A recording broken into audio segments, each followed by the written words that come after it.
Members, good morning. This is the appointed time and we have a quorum. We now start the meeting of the panel on constitutional affairs. First item, information papers issued since the last meeting. The papers are set out in the agenda, right?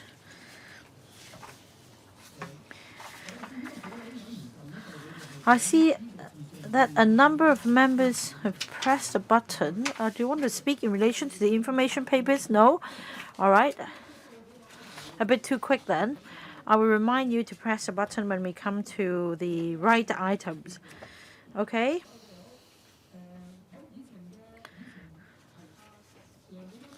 Yes, Dr. Priscilla Leung, a point of order. My button doesn't work. My button doesn't work. Our technical staff will see to that. Would the technical staff please see to that? Well, how about we just raise hands?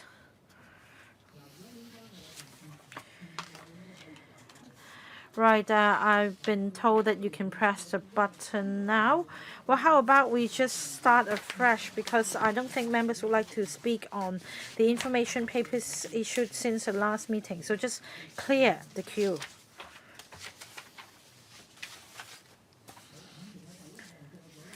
Right, item 2 now, items for discussion at the next meeting. Members, please note that there are 2 more meetings in our remaining schedule. The next meeting is scheduled for a Monday, 21st of November. We originally scheduled the last meeting to be held on the 19th of December, another Monday, 2:30.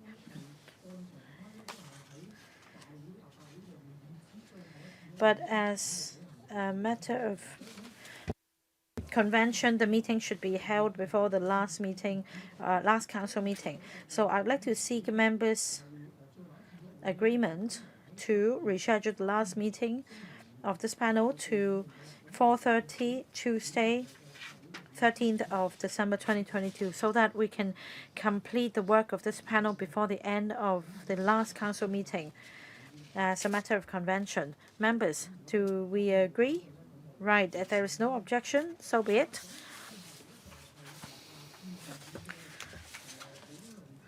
Next date of the next meeting and items for discussion.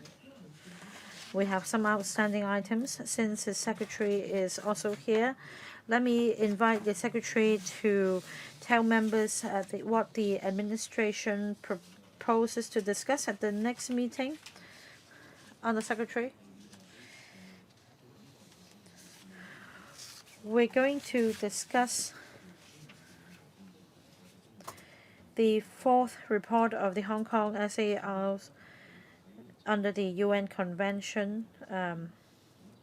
Well, we had a meeting in July, and then we published this 4th report in the end of July.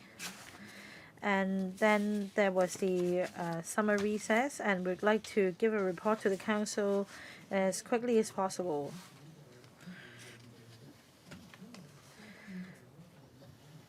That's submission of the 4th report under the International Covenant on Economic, Social and Cultural Rights. Now, my feedback is that we have 2 more meetings. As for the list of outstanding items for discussion, members earlier made various suggestions. So if we have only 2 more meetings left, especially for the meeting in November, if possible, would the administration also discuss issues closer to members' hearts, depending on how much time we have? I'll see if members have suggestions. Say on the list, I see suggestions on cooperation with the Greater Bay Area. This suggestion was made by a number of members.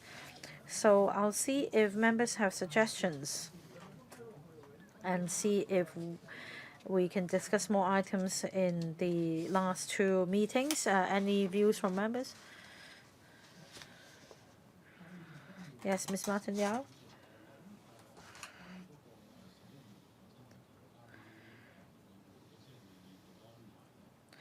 About the meeting arrangements in November and the subsequent months, the agenda is usually to be decided by chair of the panel.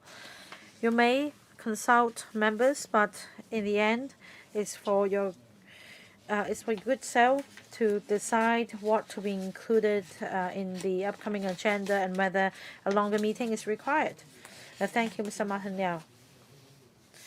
That's a very good point. Thank you. I just want to take this opportunity to see if members have other issues to raise.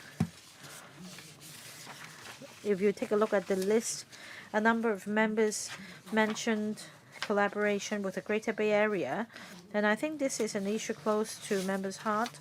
So I just take this opportunity to make this known to the Secretary and seek members' views. Dr. Brazilo Lau. I support the Chairman's suggestion. We should discuss an item relating to the Greater Bay Area. Especially, we have many Hong Kong residents nowadays living in the Greater Bay Area. I'd like to discuss how they could participate in Hong Kong's public affairs, such as coming back to vote, etc. So I think this is a popular topic that we should discuss. And also a point of order. Usually, we won't need the administration to tell us what to discuss at the next meeting. But, Chairman, at the same time, you can make use of the panel's time to invite members to raise issues only for Chairman's reference. All right, thank you. Next, Ms. Carmen Can. Thank you, Chairman. I support your suggestion that is on cooperation in the Greater Bay Area.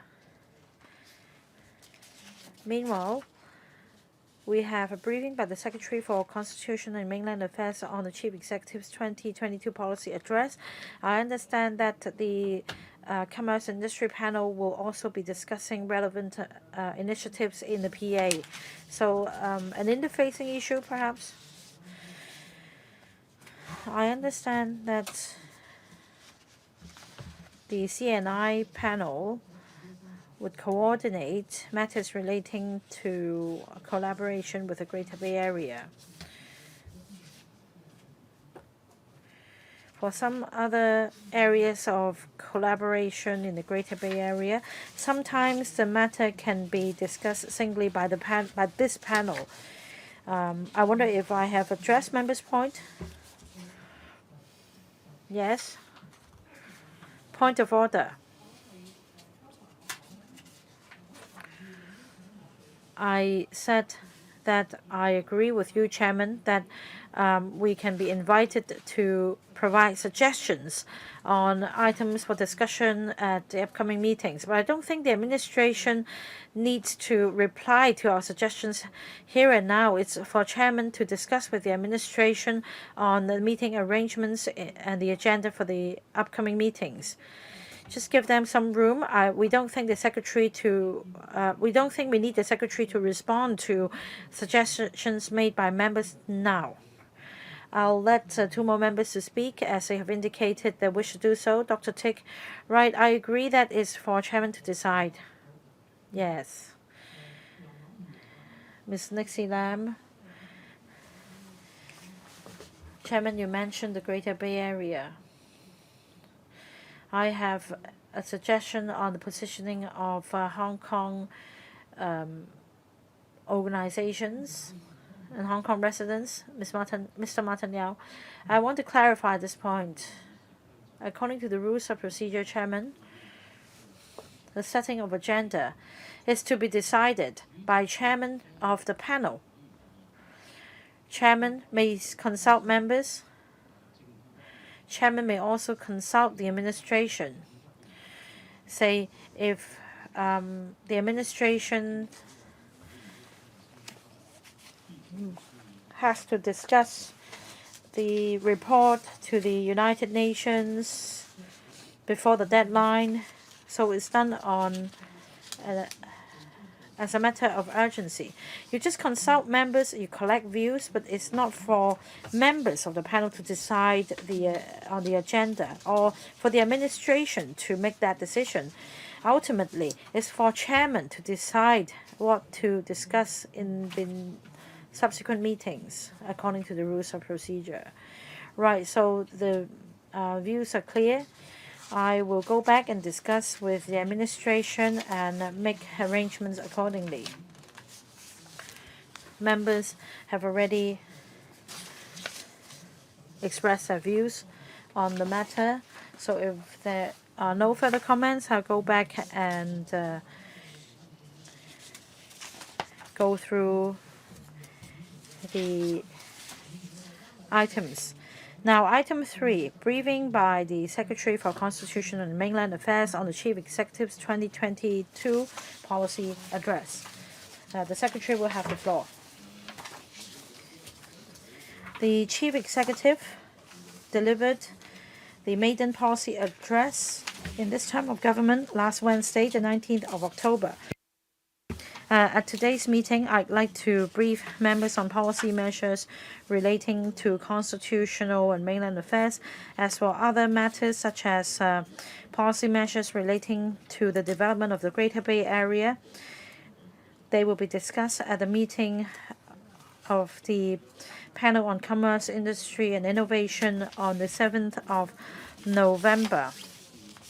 Apart from my team, I've also invited Chair of the Equal Opportunities Commission, the Privacy Commissioner, and the Chief Electoral Officer of the Registration and Election Office to take part in today's meeting. I'll be happy to take questions from members after I've delivered opening remarks.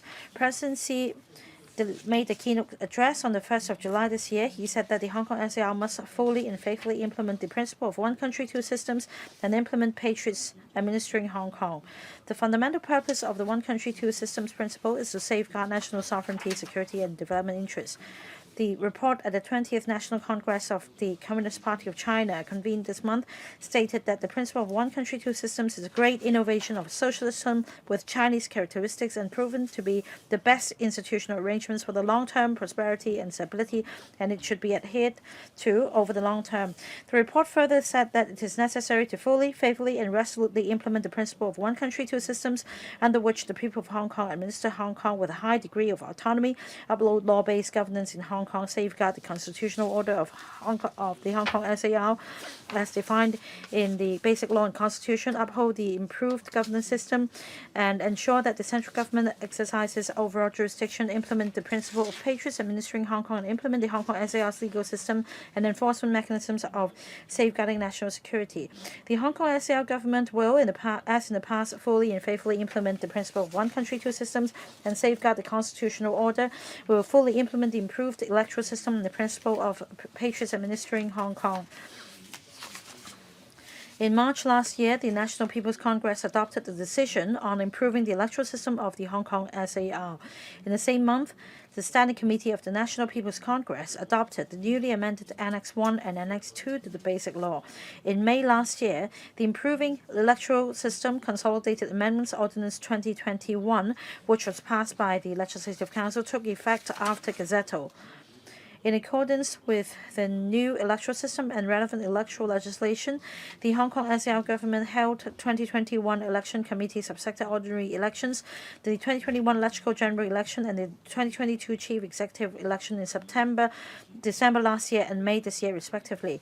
These three important elections were conducted in a fair, just, and honest manner, fully demonstrating the broad representativeness, political inclusiveness, balanced participation, fair competition of the new electoral system, which greatly improved and enhanced the democratic system of the Hong Kong SAR.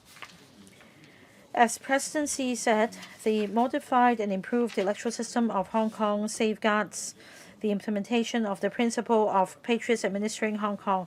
The democratic system of the Hong Kong SAR conforms to both the one country, two systems principle and the constitutional status of Hong Kong, and that it is in the interest of Hong Kong residents' democratic rights and Hong Kong's prosperity and stability.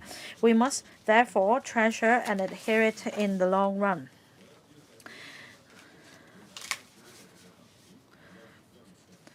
To further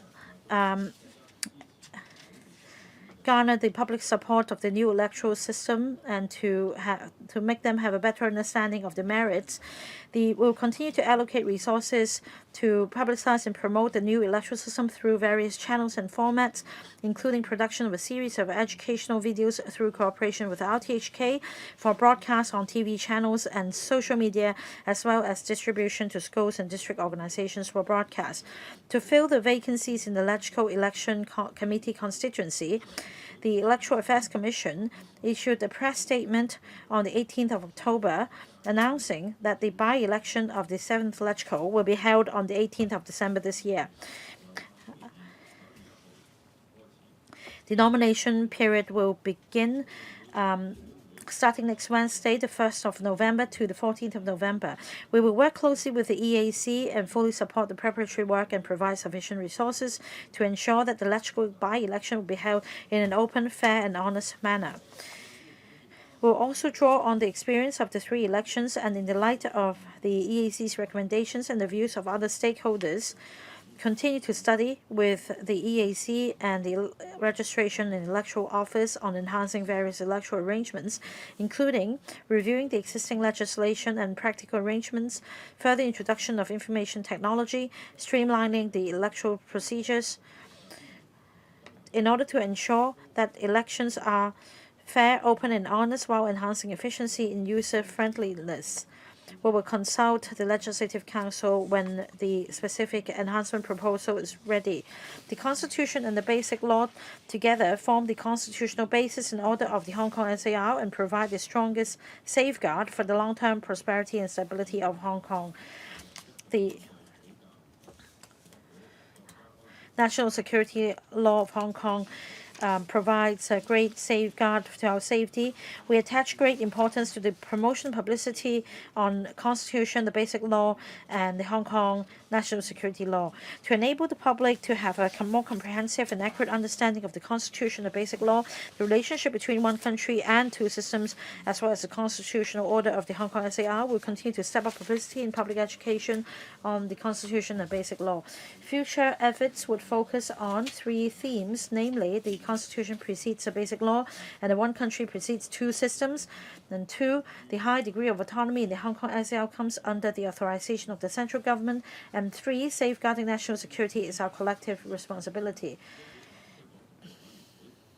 The Basic Law Promotion Steering Committee, chaired by the Chief Secretary for Administration, is responsible for devising the overall strategy and plan for promoting the Constitution, the Basic Law, and the National Security Law, as well as monitoring the effectiveness of the projects. The Steering Committee and the 5 working groups will strengthen the promotion in accordance with the 3 themes mentioned above through diversified approaches, including making more extensive use of online platforms, rolling out large-scale promotional activities at the community level, producing more easy-to-understand TV programs, and enhancing promotion targeting specific groups such as students, teachers, youths, and civil servants, etc. Furthermore, the Steering Committee has been renamed as the Constitution and Basic Law Promotion Steering Committee to emphasize the importance of Hong Kong SAR government attaches to the promotion. The Hong Kong SAR government has set out indicators for the promotion on the Constitution and the Basic Law, and it has been included in the policy address. And there will be a 10% increase over 2022 in relation to the organization of promotional activities, with no less than 900,000 participants, which is a 10% increase over 2022, no less than 25 million views via online publicity, a 15% increase over 2022. We will continue to actively take forward publicity and education of the Constitution and the Basic Law with other bureaus. The national flag, national emblem, and the national anthem are a symbol and sign of our country, representing the authority and dignity of our country.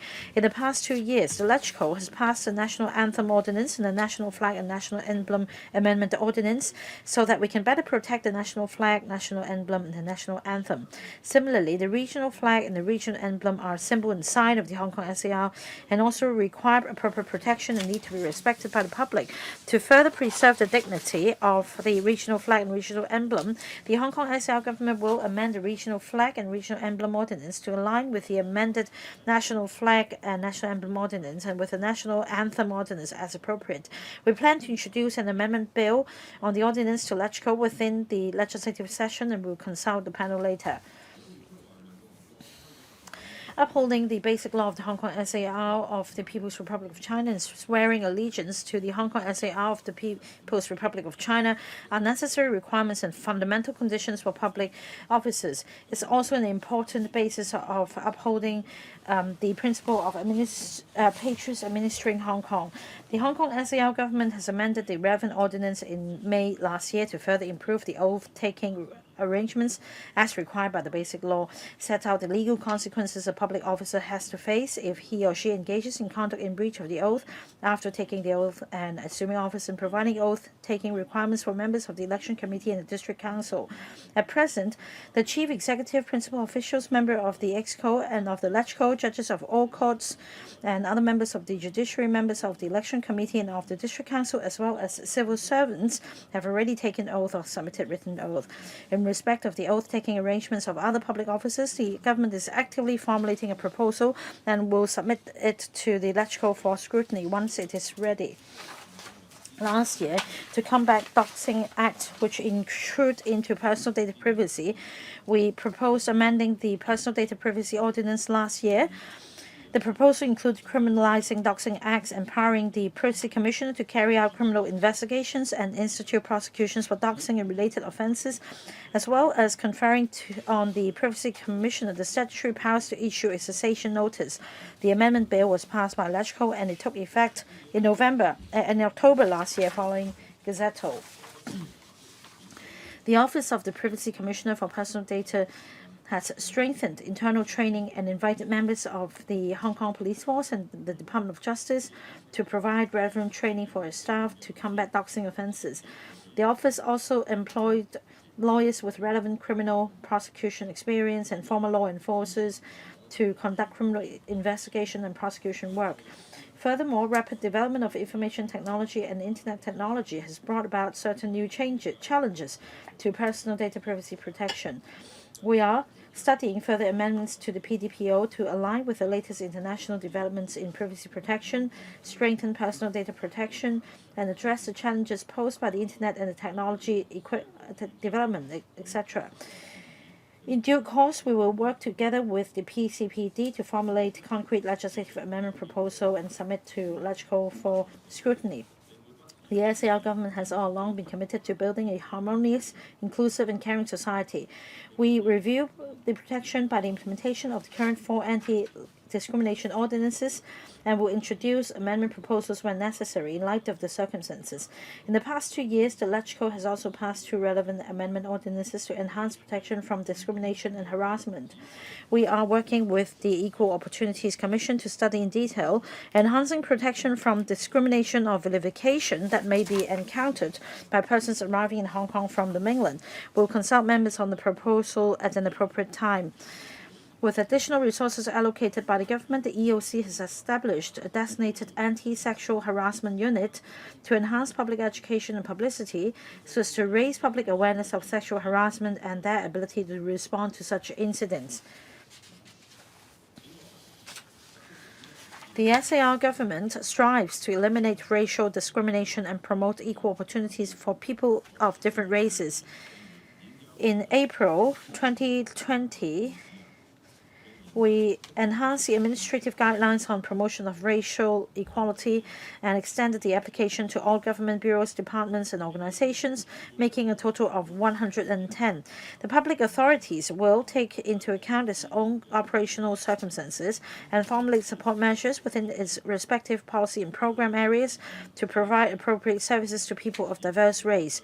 We will closely monitor the implementation of the guidelines to ensure that the expected effect will be achieved.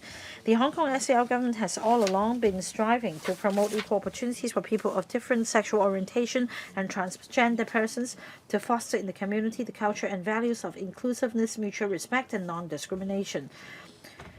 We will continue with our relevant efforts via various channels, including online platforms, to mount public education and publicity. We've also introduced to employers a code of practice against discrimination in employment on the ground of sexual orientation. We will continue to subsidize the 24-hour hotline for supporting sexual minorities, that is Pride Line, operated by the Tonghua Group of Hospitals to provide prompt support, counseling, referral services to sexual minorities and their families. To enhance the knowledge of work and sensitivity towards sexual minorities in the daily work, we have launched professional training materials for frontline personnel of the medical and healthcare profession, as well as discipline services. We're also formulating training materials for other frontline personnel, such as social workers. That concludes my opening remarks. We'll be happy to take questions from members. Thank you. Well, 9 members have signed up to speak. Thank you, Secretary. Each will have 4 minutes, including question and answer. Let me read out the order. The first one is Kingsley Wong, Martin Liu, Priscilla Leung, Yong Hoi Yan, Yim Kong, Carmen Tan, Nisi Lam, Dr. Tik Chi Yun, and Chen Yong. The first one is Kingsley Wong. Thank you, Chairman. I'd just like to ask the Secretary, the central government or expansion of policy address is mentioned about the importance of adhering to the principle of patriots administering Hong Kong. Various measures have been proposed, including adopted, including vetting the background of candidates sitting in various general elections, and also declaration of whether the candidates have BNO passports or political links overseas. But looking at our own administration, it seems like there isn't the similar requirement for people in the administration. And also the chief executive is supposed to be the top tier person administering Hong Kong under the executive-led system in Hong Kong. Senior officials, particularly those in directorate grade, I think we need to have even higher political expectations and requirements for them. So it's not enough just to ask them to take an oath, because that cannot resolve the issue of double loyalty. Are they being loyal to the People's Republic of China or other nations? For our previous director of broadcasting, one has the Australian and one has the American nationality. So it's, if you have our senior officials being owners of foreign passports, I think that runs contrary to the principle of patriots administering Hong Kong. So I think we should look into our political requirement for directorate grade officers, requesting them at least that they should declare their nationality. On the other hand, we're not rejecting foreigners because we need them under the basic law. We can hire foreigners to be consultants for the government. So on the one hand, for core office bearers, we need to have permanent Chinese nationals doing those jobs, but at the same time, we can have foreigners playing the role of consultants to support our work. Secretary, the issue of nationality. Thank you, Kingsley Wong, for your question. I've noticed that, as Mr. Wong said, well, early this week, on the issue of civil service nationality requirement, I know you made some views and asked questions on this matter. I remember that the Secretary of Civil Service back then gave a reply, and she stated that under the basic law, in accordance with the requirement under the law, civil servants working in various government departments must be Hong Kong as their permanent residents. But in terms of nationality, there's no strict requirement. Right now, all civil servants, as you know, are required to take oath or submit a written oath in support of the basic law and pay allegiance to the SAR. So the Secretary for Civil Service also indicated that they have no plan to change the requirement in relation to nationality of civil servants for the time being, and they'll just follow what's in the basic law. But as you all know, under the requirement in the Basic Law. The chief executive and all key top officials must not have right of vote in foreign countries. And also, and all of them have taken oath and swore allegiance to the country and the government and the SAO government. So I think that's in line with the principle of patriots administering Hong Kong. Next one is Martin Liu. Thank you, Chairman. With the social conflicts in the past, I think various parties have agreed that there's a need for Hong Kong to actively promote the Constitution. I'm sure that I support your effort to strengthening the promotion of the Constitution and law, and also enhance publicity, particularly among the teachers, the youngsters, and so forth. But Chairman, I have two questions. In relation to publicity and education of the Constitution and basic law, you seem to emphasize the area of the relationship between the SAR government and the central government, but that's not enough for the public to understand the social, political, economic cultures of the country. Indeed, the Constitution in China, well, the teaching on the Constitution includes 9 chapters. One country, two systems is just one of the 9 chapters. So in promoting the Constitution and the basic law, would you consider, besides Hong Kong-China relations, can you enhance or the public's understanding to help them have a more comprehensive understanding of the Constitution? If not, if not done much in that regard, why? And also, recently, since the new requirement for newly recruited civil servants in the test on the national security law and basic law, all newly recruited civil servants must pass the test before being given a job, and they have to give the right answer to 10 out of 20 questions in the test. But as people in society who must have a correct understanding of the Constitution, including those who have the right to exercise public power or who can assist in the execution of public power, would you incorporate the Constitution in the admission test for civil servants? Secretary, please. Thank you, Chairman. And Mr. Liu, for your question and suggestion. On our the upcoming 3 themes of promoting Constitution and basic law. Under the Basic Law Steering Committee, when we had a discussion on what themes to be used to promote the Constitution and the basic law, if you want to have just overarching publicity and without any outstanding themes, then that would make it harder for the public to grasp the concepts. So we are doing the promotion step by step. This year we'll bring out several themes in the upcoming activity on the basis of current understanding by the public of the law, such as the relationship between the central government and the SAR, and also one country, 2 systems, Constitution, basic law. We need to enhance public understanding concepts of that, and also to highlight that the high degree of autonomy in Hong Kong originates from the central authority. There are other, in our promotional campaign later on, we will also mention other elements and give an overall view to the public.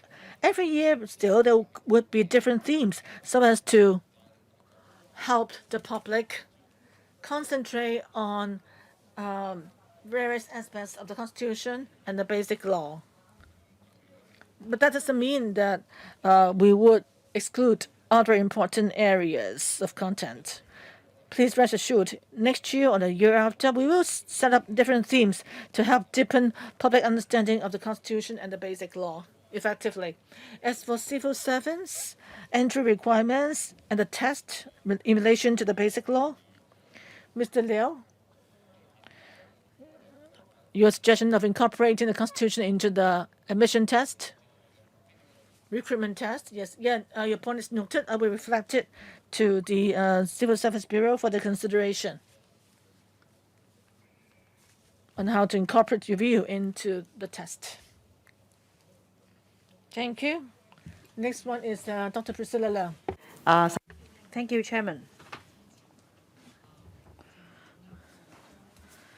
First of all, I support the renaming of the Basic Law Promotion Steering Committee to Constitution and Basic Law Promotion Steering Committee. It's a show of stance, and recently, whenever I was invited to host, give talks on the basic law, usually we would start with the Constitution. We talk about the history of the Constitution before how we came by the basic law. So I support this this change. In paragraph 18, you mentioned that you've set out KPIs, which I appreciate, but the KPIs are based on numbers. 700 promotion activities, and then 25 million views via online publicity. But I attach more importance to the quality. As far as the international law is concerned, Hong Kong is never a colony. So despite showing me you have 700 promotional activities, quality-wise, how do you show me that you have instilled the correct understanding of the matter in the minds of our people? Is there any way to find out? Because there will be a large-scale publicity campaign reaching all sectors of community. The other point is about interdepartmental collaboration. The steering committee is chaired by the Chief Secretary for Administration. We have discussions carried out by the Civil Service Bureau, the Home Affairs and Youth Bureau, the Education Bureau, as well as a steering committee. Is there a collaboration? The Constitution and Basic Law Promotion Steering Committee is chaired by the Chief Secretary for Administration. So is there any coordination, because you target different groups and different age groups? You have even kindergarten pupils as your target. Do you have any details you can tell me? 2 questions, Secretary. Thank you, Chair, and thank you, Dr. Priscilla Lau, for the questions. First, on key performance indicators.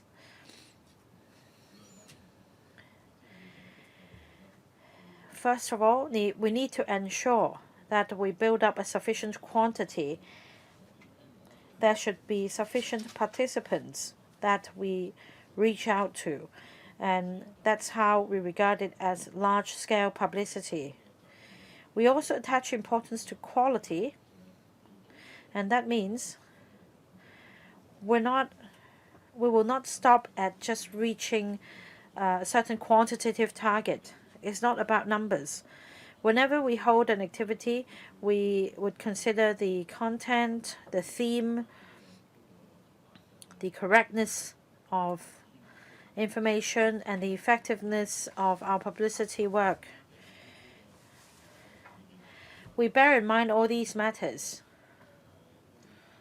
And meanwhile,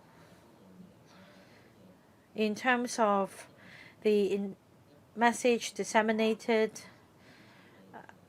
and the quality of our promotion work, we continue to evaluate our work and make continuous improvements. As for collaboration with the Constitution and Basic Law Promotion Steering Committee, the committee is chaired by the Chief Secretary for Administration. There are 5 working groups underpinning the steering committee. We have groups targeting civil servants, students, district groups, commerce and business sector, so on and so forth. So there are different working groups, and we have dedicated bureau staff and relevant stakeholders joining the groups. And in their own portfolio, reports will be made by the working group. For example, their upcoming publicity work targeting students. And then the Chief Secretary is responsible for coordinating work among the different working groups to enhance our effectiveness and providing direction on the way forward. So that's overall speaking the structure of the steering committee and the working groups. Basically, the 5 working groups should cover all aspects of the community. And we believe that the steering committee will be effective in promoting the Constitution and the Basic Law. Next, Ms. Eunice Yong. Chairman, I agree with the number of initiatives put forward in the policy address, such as upholding the principle of patriots administering Hong Kong, promoting the Constitution and the Basic Law. I have a question on the Constitution and the Basic Law. The Constitution and the Basic Law are live documents. It's not about interpreting the provisions in black and white only. The report of the 20th National People's Congress has just been published. It's a highlight for all, but I don't see the work of the government in explaining the spirit of the 20th National People's Congress, the keynote address delivered by President Xi, and also modernization of our country, the use of modern technology, so on and so forth. There are things we need to know about public education on the Constitution and the Basic Law. The purpose is to enhance the public's understanding of our country. So about the spirit of development and the presidency's important speech, how are you going to combine work in this regard? We discussed with the Secretary for Justice as well and other bureau secretaries. They are going to promote the importance of the rule of law, leveraging on the care teams to be set up in the 18 districts. So I want to know if there will be any collaboration, right? Leveraging on the care team's effort in promoting the Constitution and the Basic Law.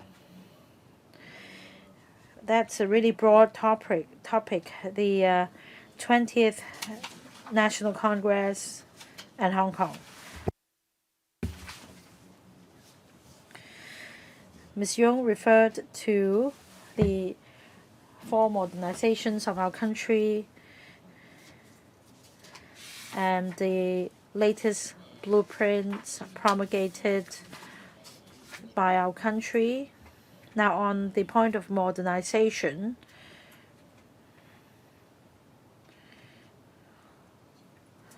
in fact, well, the policy address was delivered before the 20th National Congress.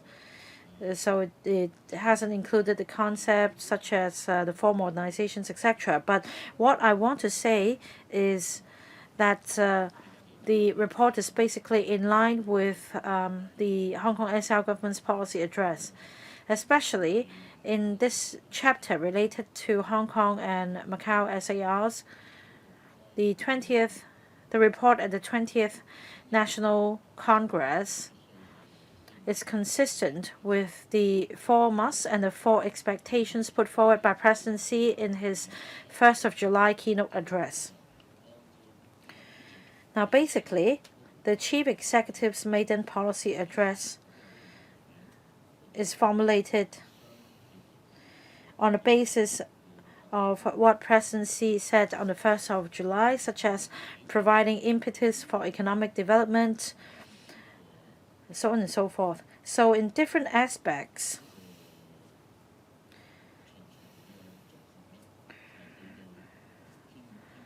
the Chief Executive formulates the policy address on the basis of presidency's speech.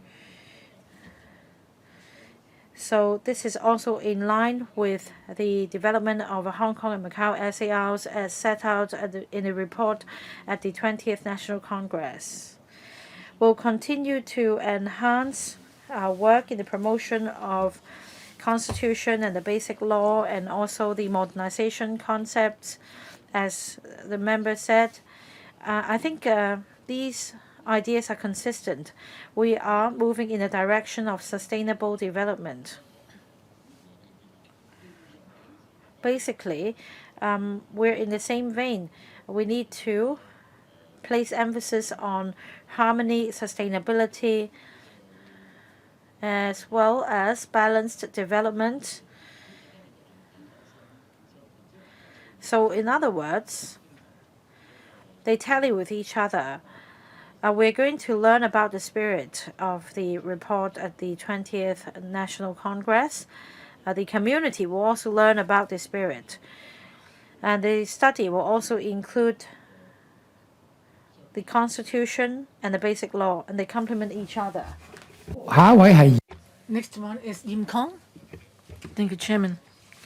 I've got 3 questions for the Secretary. The first is about district councils.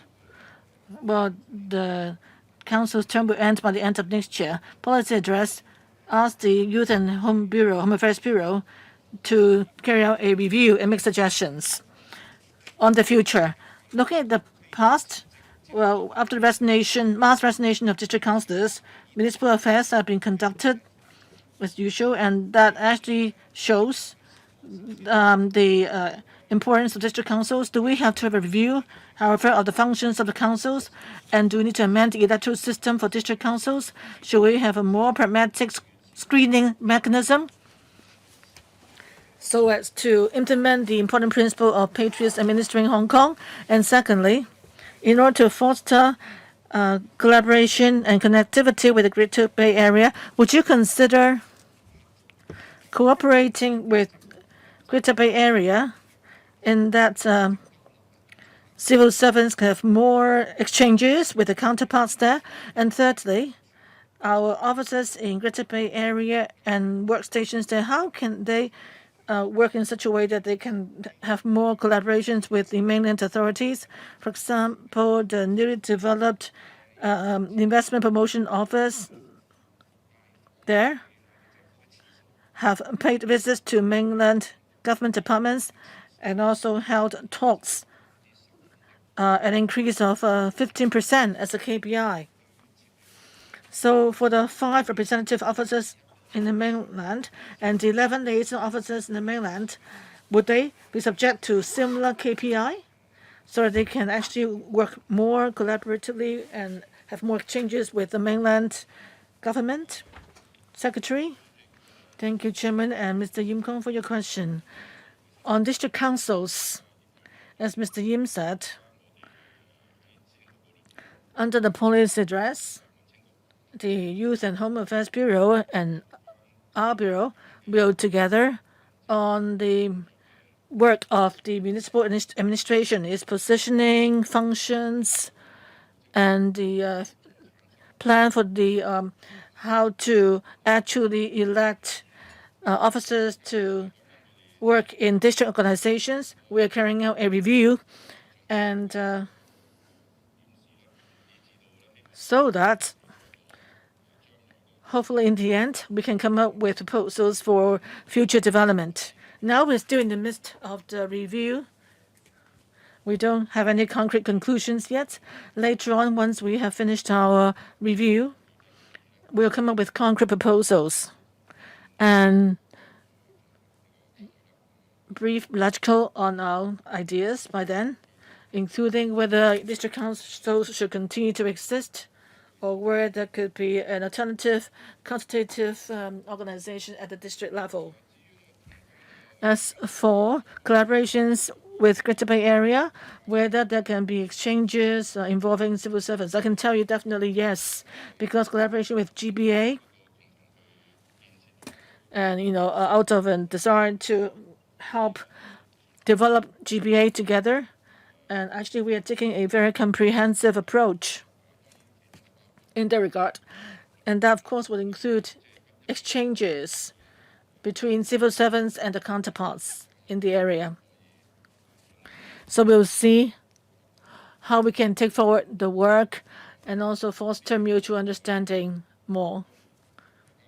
So exchanges involving civil servants will only increase in terms of frequency. And as for our mainland officers and the work in the GBA, Mr. Yim, just now you said that there are some KPIs. For example, number of visits to mainland authorities. The KPIs refer to our offices in the mainland, so it's nothing to do with the Commerce and Industrial Development Bureau. So actually, we have created the KPIs in order to let the public know how we're going to strengthen our ties and links with our counterparts on the mainland, and also in our promotional activities to be held, and how we're going to tell the Hong Kong story on the mainland. And so the KPIs would let people know what our objectives are. Thank you. Next one is Common Cam. Thank you, Chairman. 2 questions here. The first is about the personal data privacy ordinance. Let me declare that I'm a member of the Constitutive Committee for the Office of Personal Data.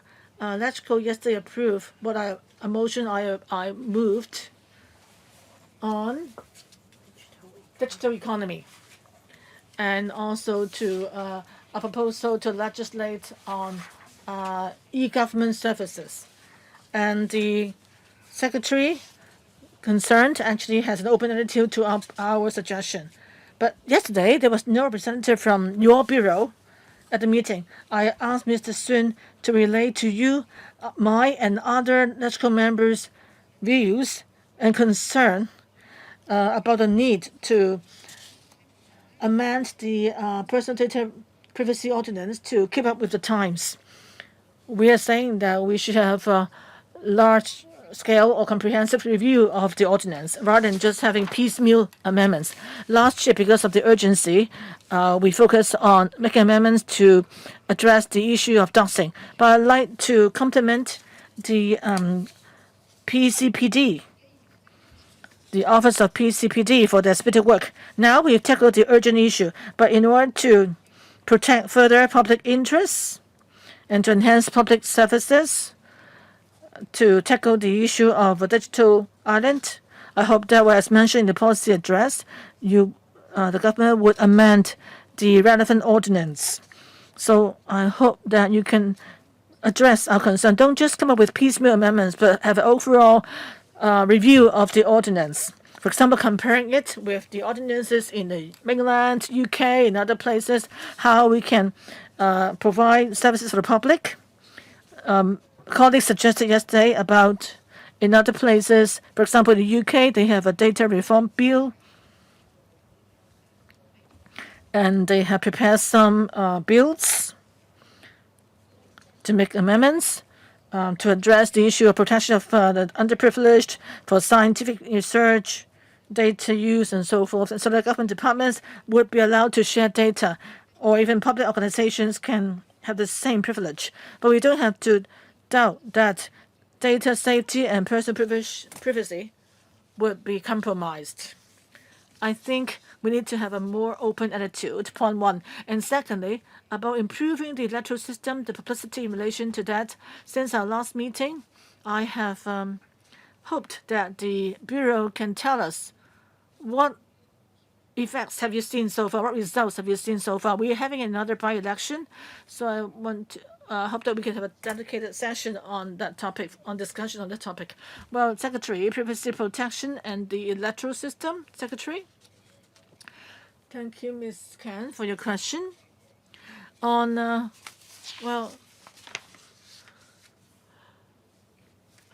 I know I was aware of the proposals on digital economy made yesterday. Well, Ms. Kan rightly pointed out that in our amendment to the privacy ordinance to tackle doxing acts, well, the situation was rife, and that's what we highlighted, particularly the aspect of doxing to protect public privacy.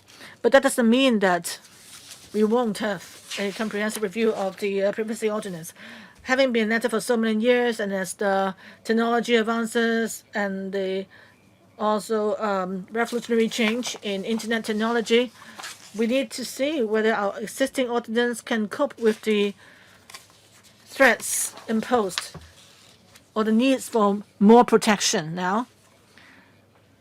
Earlier on, we already came to the view that we should keep up with times. We just highlighted doxing because of its urgency.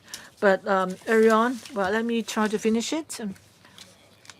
Earlier on, we came to LRC as well, telling LRC what we think and what are the directions for amendments. I'd like to thank LRC members for their valuable views and acknowledgement of our direction. Time has passed since then, and now we've seen new development in technology and new needs have arisen. As Ms. Can you just mentioned, like the digital economy and so forth. In the days ahead, we'll have a review. We'll revisit the ordinance again. Rest assured, we'll have an open mindset. As I said, we need to align with the international protection for privacy, and also to ensure that personal privacy, well, being protected, we would meet the needs for the future needs in the area of technology. So rest assured, we will have a comprehensive review, and then when the time is appropriate, we'll come back to LRC to consult members. So by then, Ms. Ken, if you have other views, you're very welcome to share them with us. Maybe the Privacy Commissioner, would you like to supplement? Privacy Commissioner, thank you, Chairman, and thank you, Ms. Ken. Our office very much supports the development of digital economy. And right now, we have been striving to support the government's efforts in amending the privacy ordinance. When the time is appropriate, we would provide a professional input to the government. Let me say one more thing here. I know I've used up my time on implementing publicity for elections on the principle of patriots administering Hong Kong. Under the new electoral systems, as President Xi said, it is in line with the direction of one country, two systems and democratic development in Hong Kong, and it meets the actual needs situations in Hong Kong, and it can also foster harmony and stability in Hong Kong. So the publicity and on the new electoral systems will be carried out on a regular basis to encourage the public to support the changes and to participate in the elections. In terms of effectiveness,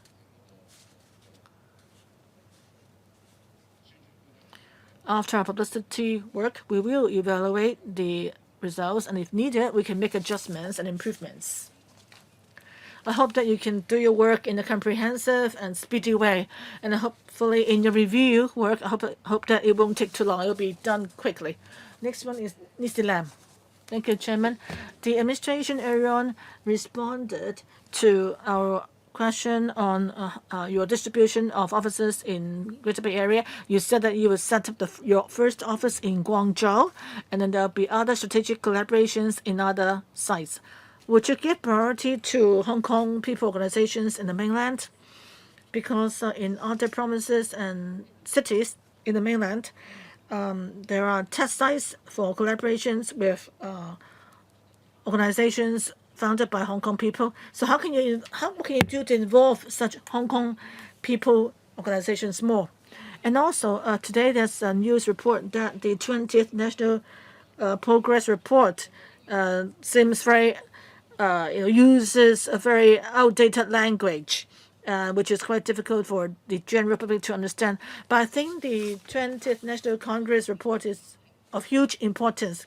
We are talking about modernization with Chinese characteristics, involves, the upholding of harmony and which is also the ideas embodied in the report actually is important to Hong Kong's future development. So we need to think about how we can, in a systematic manner, present the messages of the report clearly and effectively to Hong Kong people.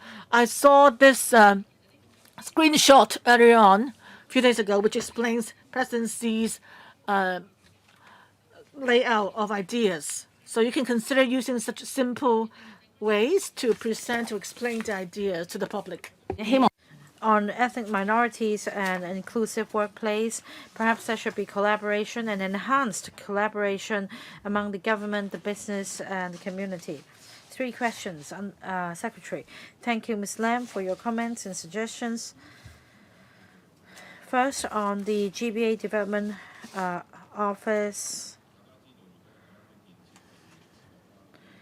we all understand the importance of taking forward development in the Greater Bay Area to our country as well as to Hong Kong. It also provides development impetus. In the past few years, in fact, since 2019, after the outline development plan was published, we have been attaching importance to promotion work. In the past 2 or 3 years, we have mounted publicity. We've also launched initiatives to facilitate the flow of information, people, goods, and capital. At this stage, it's about providing on-site support and enhancing the provision of information. So in Guangzhou, a promotion office will be set up to help Hong Kong people and Hong Kong enterprises there. Will disseminate information to make them learn about the development opportunities and how they could get support. And in Hong Kong, we also set up different information portals so that people in Hong Kong will be able to get easy to understand information about the Greater Bay Area across the territory, and also matters to note if they wish to develop their career in the Greater Bay Area. Will you give priority to Hong Kong enterprises and Hong Kong people organizations? We'll start with the Guangzhou office, and then we can have further collaboration involving electoral members. Well, because at the outset, if we set up 9 offices in 9 cities in one go, it's not focused. So we'd like to start with Guangzhou, and then we can foster collaboration. If necessary, we can then provide support to Hong Kong enterprises and Hong Kong organizations. Of course, we'll also consider further collaboration with Hong Kong people organizations as well, about understanding our country and how we can prepare easy to understand, accessible materials about the report at the 20th National Congress. I keep all options open. I emphasize that Hong Kong is an inalienable part of our country. That is why we need to learn about the spirit of the 20th National Congress, which has provided a blueprint for future development of our country. It provides not only the blueprint, but also the roadmap and the timetable, as you put it.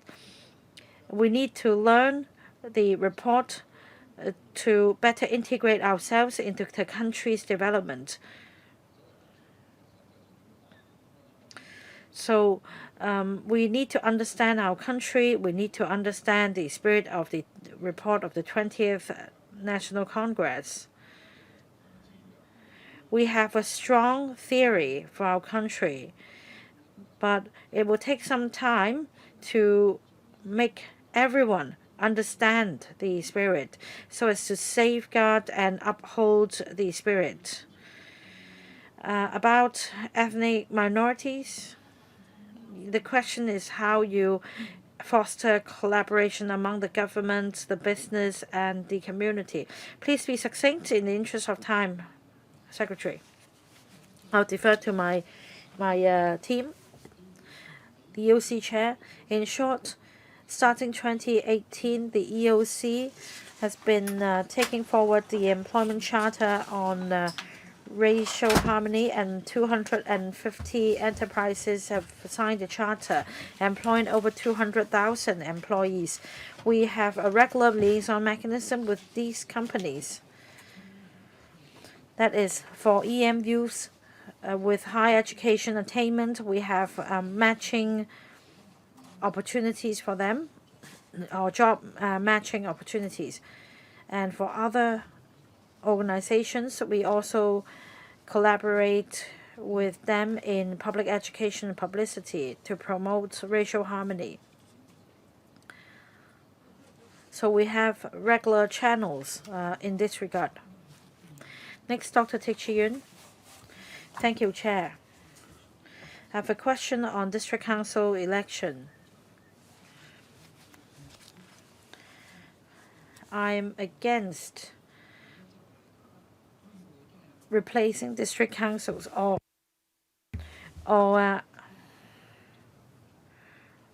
scaling back the functions of district council. District councils represent a step in our pursuit towards democracy, and the district council also plays a role in enhancing district administration. It helps the government in communicating with the public and it also helps resolve livelihood issues. So I think that we should abide by the existing mechanism. We should allow democratically elected district councils to exist. And I have 4 questions about the review. Have you actually commenced the review? Which bureaus, which government officials are responsible for the review? Who chairs the review meetings? And do you have a scope of review?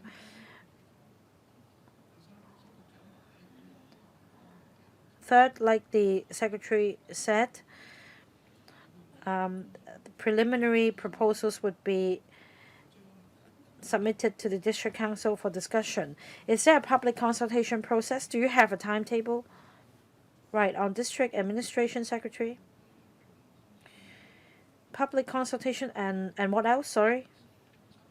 Timetable. Thank you, Dr. Teck, for your questions and for your comment.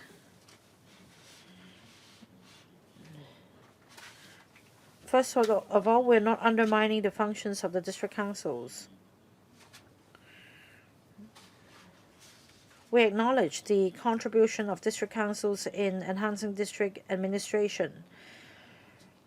But I think we're all aware of the situation rising from certain incidents. So we need to take a holistic view. As I mentioned, regarding the review, we keep all options open. We keep an open mind. We're not having any preconceived stance of scrapping district councils. It's all about our original intention. That is, the role and the positioning provided in the Basic Law is an advisory structure. So we should have regard to the Basic Law,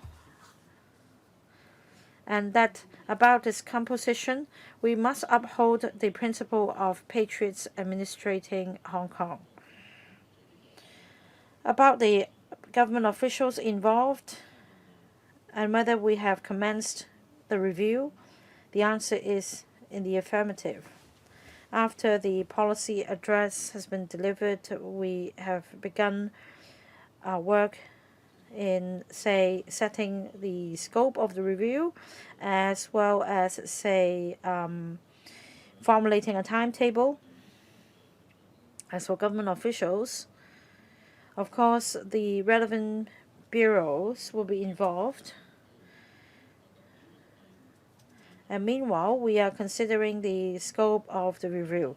Basically, it involves what is set out in the Basic Law, and the function and the positioning of the councils and the services to be provided. As for its composition in the future, Yes, it is included in the review as well.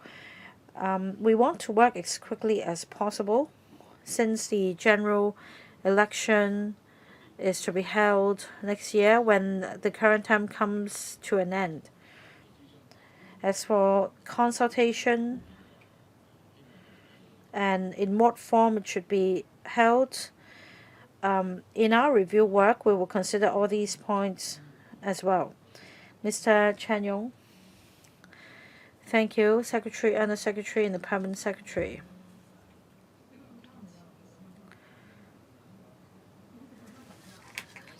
According to the Chief Executive's policy address, in the early paragraphs, the Chief Executive talks about the government's work in the Constitution and Mainland Affairs portfolio, and especially the Constitution and Basic Law Promotion Steering Committee. This is also one of the highlights, and much emphasis is placed on promotion and publicity, and that you have prepared animated series online for youths that is really easy to understand. I support all these as well. They should be kept.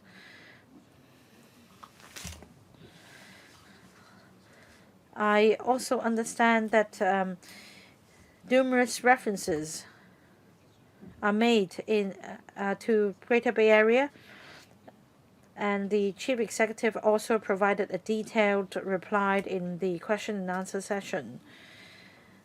So, of course, the Permanent Secretary has a lot of experience in her previous attachment in the ETO in Beijing, and we're making a good start. For the officers in the 9 cities in the Greater Bay Area, their functions should be enhanced so that a one-stop portal can be provided. To Hong Kong residents in the Greater Bay Area for attracting talents as well as businesses. And when quarantine-free travel is resumed with the mainland, by that time we will be ready.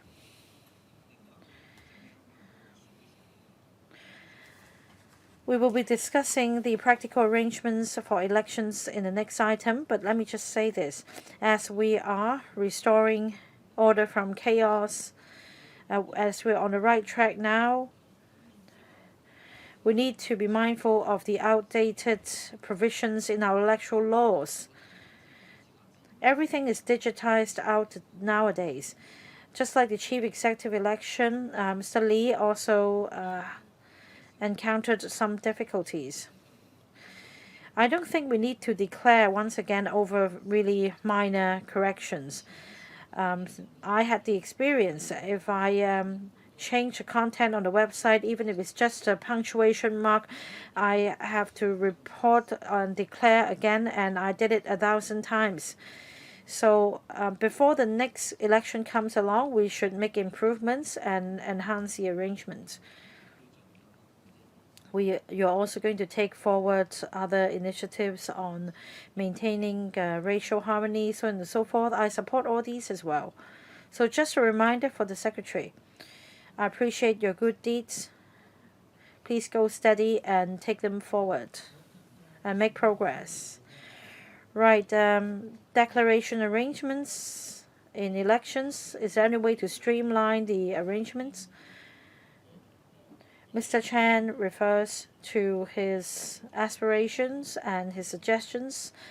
We note the members' views and will definitely consider Mr. Chan's views and take the initiatives forward in a steady manner. Next, Mr. Dennis Lau, Chairman. In the Secretary's opening remark, I understand that the government will amend laws relating to the national emblem and national flag. In the past, we didn't attach enough importance to the national flag and the national emblem, and there were even instances in which the national flag was hung upside down in a government building. I was once in the Discipline Services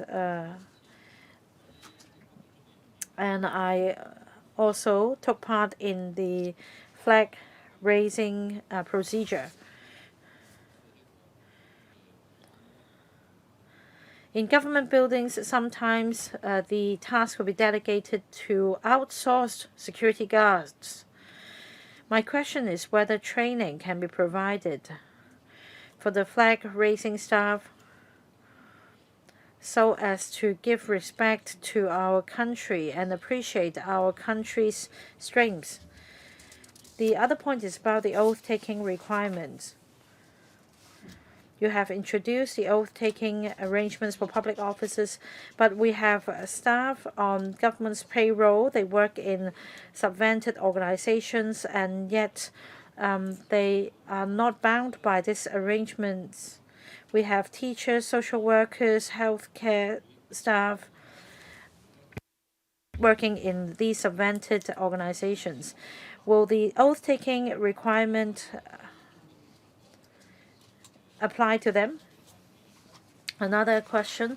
The 20th National People's Congress had just come to an end, and the Communist Party of China is a leader of the 8 parties, and it is a ruling party in the mainland, striving to meet people's aspiration for a better life.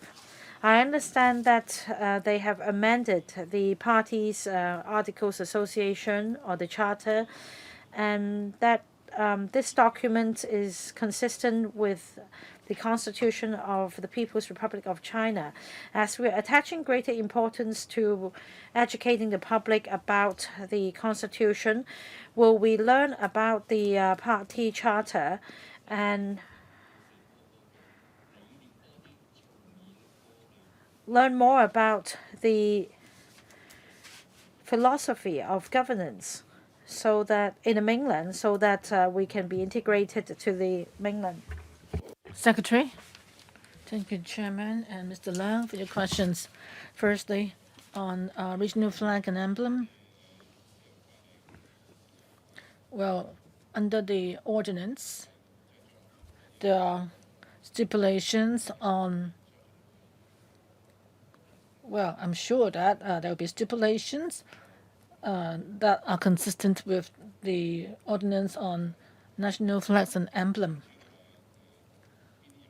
As for who will be doing the enforcement, well, different organizations in different places may have, different ways of enforcing the law. And I think, and as to, we can't be too precise in that regard. As for arrangement for the taking oath in the future, we are carrying out a study now.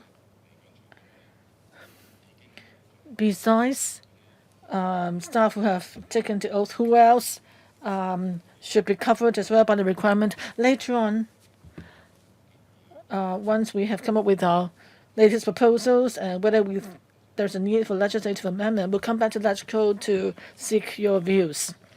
And as for the charter of the CCP for learning, as you said, the charter and the Constitution overlap in various aspects. Well, definitely we will have a comprehensive promotion of the Constitution so as to enhance public familiarity with the document. And as for a direction for national development, well, and the spirit behind, if it's covered in the Charter, I'm sure in our learning of the Constitution, when appropriate, the key national spirit will be covered as well. Okay, next one is Lee Chen-ke. Liberal Party, like other electoral members, support the government setting up a series of offices in GBA to support not just Hong Kong business people, but also Hong Kongers living on the mainland. So besides developing the market there, we also help Hong Kong people resolve any disputes they may have and also help them look for work or get education for the children, adjust to a new environment and so forth. so as to provide concrete support for Hong Kongers residing in the mainland. But I'd like to ask the Secretary or the Bureau on Hong Kong people,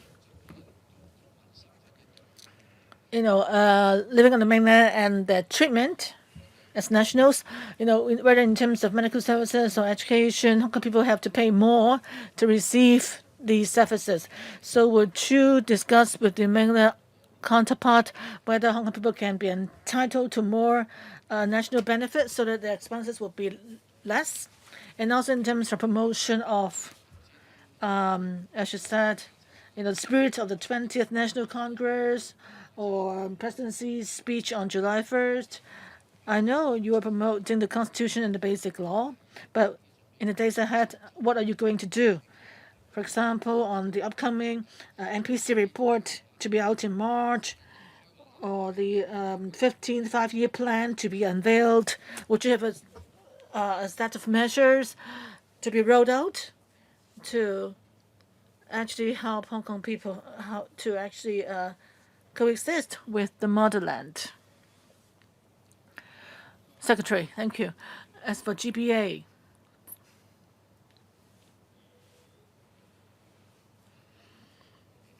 Mr. Lee was saying that you hope that we can fight for more benefits for Hong Kong people living there. All along, the central government cares a lot about the Hong Kong SAR, and it has tried to provide as much support for Hong Kong people living on the mainland as possible, providing all sorts of convenience to them. You all know that you may have seen a lot, like the registration requirement for Hong Kong people living on the mainland, taxation requirements, and so forth. Series of measures have been implemented so that it's far more convenient for Hong Kong people living there, and also that they can enjoy more benefits as those given to mainlanders. But if there's need for further breakthrough, we'll fight for that. We always stress that we hope to actually do what we can to help Hong Kong people develop their career on the mainland, and we'll see what more we can fight for them.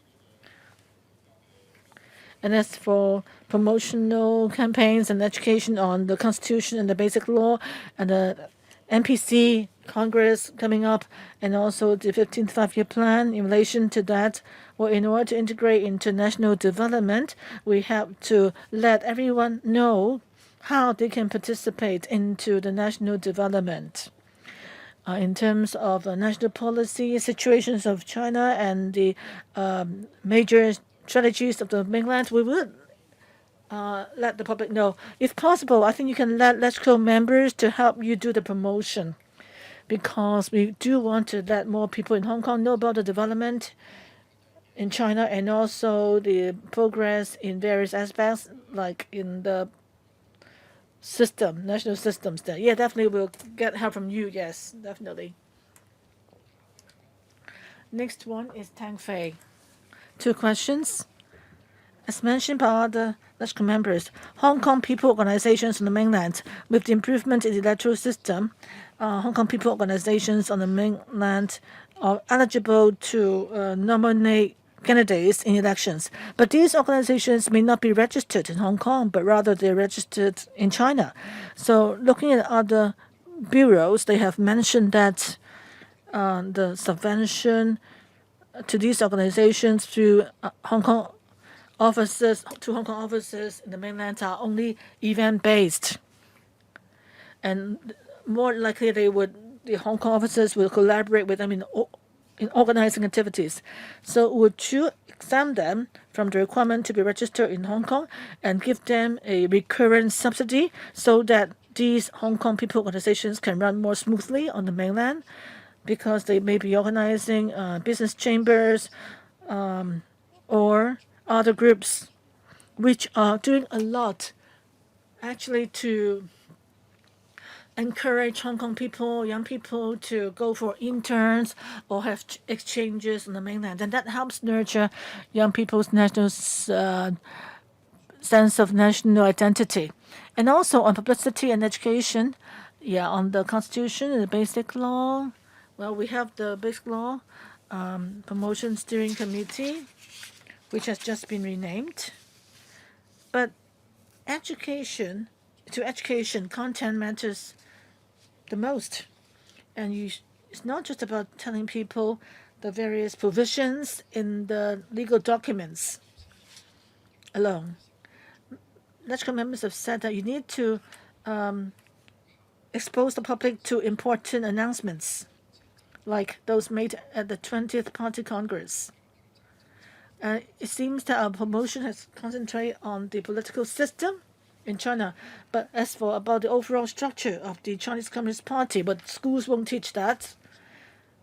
And I don't think that there are other people or sectors in society who will teach about the CCP. And without knowing the structure of CCP, people would not know what the 20th National Congress is. People cannot tell the significance of the Congress. So in your publicity and promotional campaign, besides the legal provisions and important policy documents, would you also introduce to the public the structure, the basic structures of CCP? Because the first article of the Chinese Constitution is that China is led by the CCP. So in the process of education, you should let the learners know about the structure of the Chinese Communist Party and organization of the party. And would that be incorporated into school curriculum and your promotion in the days ahead? Secretary, before you answer the question, I just want to make an announcement on the meeting itself. After this question, it will be my turn and to ask questions, and Priscilla Leung has pressed the button again. I would give Priscilla Leung 2 minutes to state her view, and after that, I will wrap up this item so that we have time for the next items. I just like to manage the time better. Okay, Secretary, I'll try to be precise. Firstly, about Hong Kong organizations, Hong Kong people organizations on the mainland, I very much agree with you that these organizations are important and they have made much contributions, and exactly that's why they are eligible for nomination as part of the election committee. And being on the mainland, whether in assisting Hong Kong people on the mainland know more about the overall situation, they are good partners with us, and we will strengthen our cooperation with them. And if there are appropriate activities, or items, we would give them due support. As for publicity and promotion in education, recently I watched a RTHK program which features the composition of NPC or Chinese Political Consultative Conference and sharings by delegates to those congresses. I'm sure there'll be more similar programs to be aired, but we need to start from the basics first and let the public know have a basic idea of the organizations first, and then we also present to the public the spirit and other theories behind and so forth. So try to see what we can do in letting people know about the structure of the Chinese Communist Party. Okay, now it's my turn. I just want to make a view here. I want to use this opportunity today to thank the Secretary and the Office of the Privacy Commissioner for Personal Data for their effort in tackling doxing acts. We do need your actions in combating doxing. So I'd like to thank the help of the office and the bureau, and also in relation to what Ms. Ken asked, in the future, Hong Kong needs to cope with the need to have a mutual sharing of big data, in particular to help Hong Kong become a smart city. We don't need to have a massive overhaul of the privacy ordinance in the short term, but to cope with the major changes in technology ahead, I think we would need an overall review of the privacy ordinance or massive changes or amendments as a result of that. I do hope that the review can be kickstarted as soon as possible because we do need to move ahead with times, particularly in the light of creating a smart city. So that's my view. Yes, point taken. So now I'll hand over the time to Priscilla Leung for the second round. You have 2 minutes. Thank you. Thank you, Chair. First, on the promotion of national education, I have a suggestion. That is the Hong Kong SAR passport of the Hong Kong Special Administrative Region of the People's Republic of China.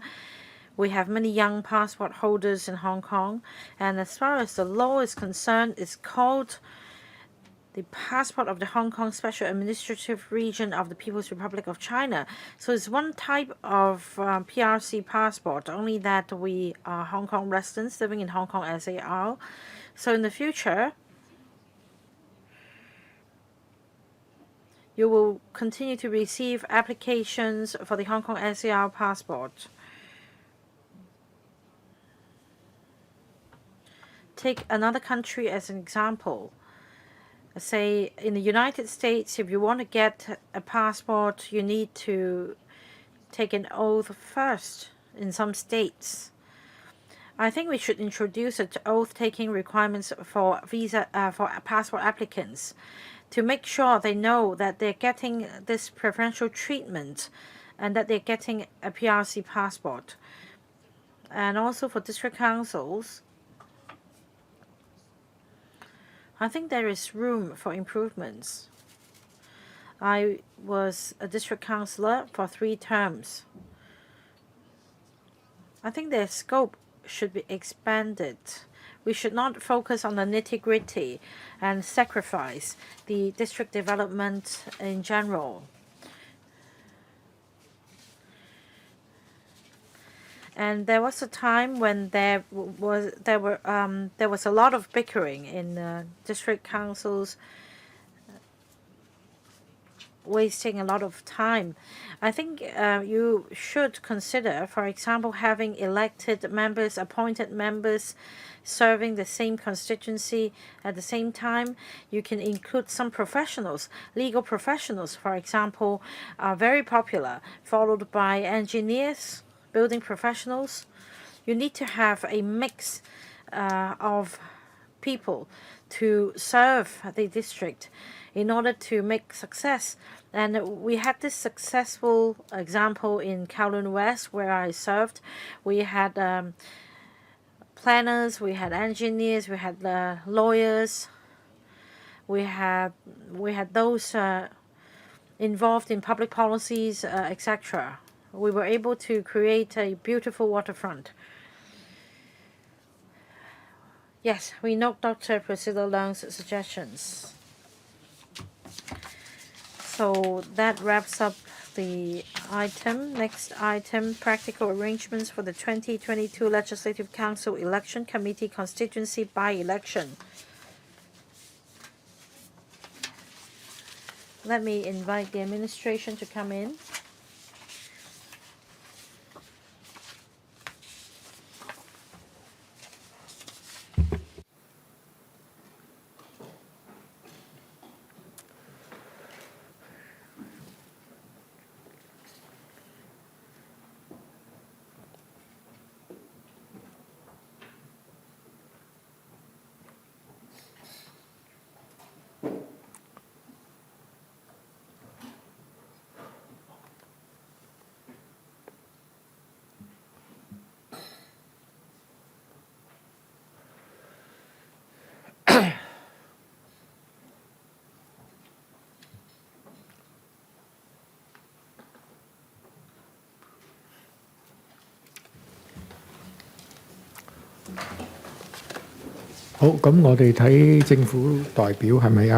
Let's see if the administration is ready.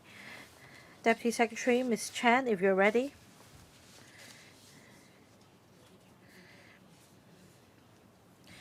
With the 4 legislators joining the government, There are now 4 vacancies in the Legislative Council. Last week, the REO published a statement that the by-election will be held on the 18th of December to make up for the 4 vacancies. Now, the EAC and the REO are working full steam in preparing for the by-election, and we have with us today Mr. Raymond Wong, Chief Electoral Officer of the REO, to walk us through the practical arrangements. Thank you, Chairman.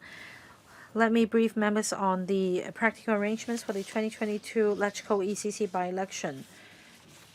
On the 18th of October, the REO, the EAC issued a press statement confirming that the by-election will be held on the 18th of December 2022 with a nomination period running from the 1st of November to the 14th of November 2022. A notice was published in the Gazette on the 21st of October, and the ECC polling station will be set up in the Hong Kong Convention Exhibition Centre. There will also be a central counting station and a media centre set up at the same location. We expect to deploy 1,000 staff for carrying out polling, counting, and supporting duties on the polling day. On the polling day, electors can proceed to the ECC polling station at the Hong Kong Convention and Exhibition Centre to cast their vote. We will also set up a dedicated polling station at the Happy Valley Police Station for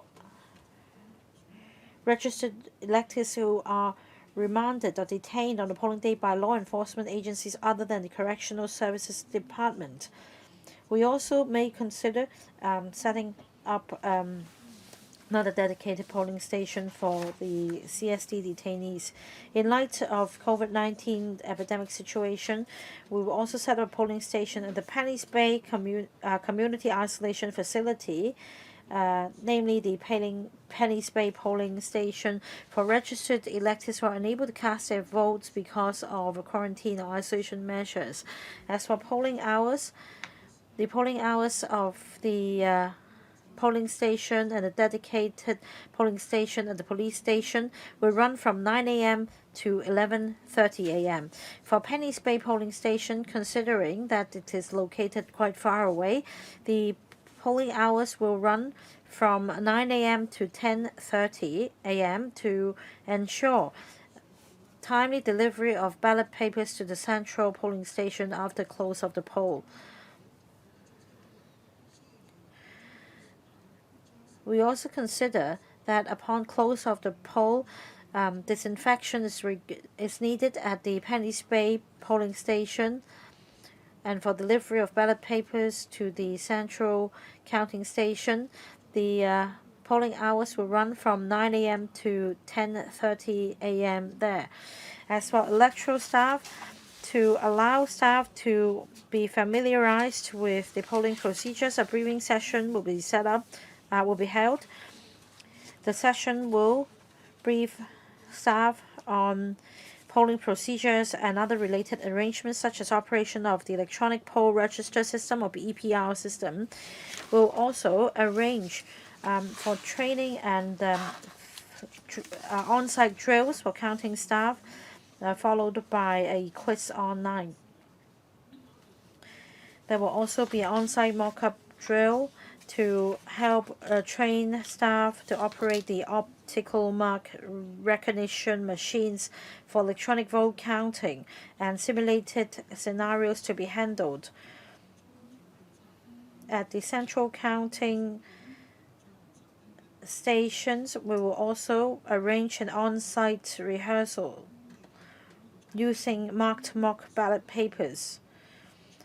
And we'll also arrange a briefing-cum-mock operation drill for all counting staff in the central counting station on the day preceding the polling day to further familiarize them with the workflow of their duties.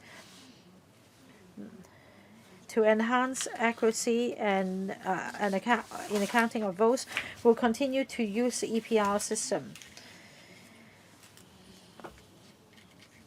We don't expect many voters to be voting at the Penny's Bay polling stations and other dedicated polling stations. So the traditional method of manual issuance of ballot papers will be adopted. The ECC adopts a block vote system. That is, an elector must select a number of candidates that is equal to the number of members to be returned for the by-election. We're going to install ballot paper checking and vote counting system.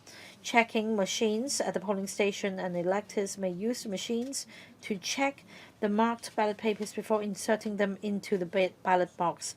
The checking machines will not record or count electors' choices on the ballot papers. The machine will only check whether the candidates marked on the ballot papers is equal to the number of members to be returned. On vote counting arrangements, central counting arrangements will be adopted in this by-election. And after the close of the poll, polling staff will deliver the ballot boxes to the central counting station, and that electronic counting process will be carried out. After that, the officer will inform the candidates and agents of the outcome. Subject to any recounting requests, the RO will make announcements in the media center. In terms of design of the ballot paper and the ballot box, we'll continue to use the same or the similar type of ballot paper, ballot box, and color as in the Legislative Council general election. As for the publicity aspect, the candidates can use the introduction to candidates published by the RO for promotion. Postage-free election mail can be arranged. A validly nominated candidate is entitled to send, free of postage, one letter to each elector of the constituency to promote or advertise themselves. The relevant mailing label and the addresses will be provided to facilitate the postage of such mails.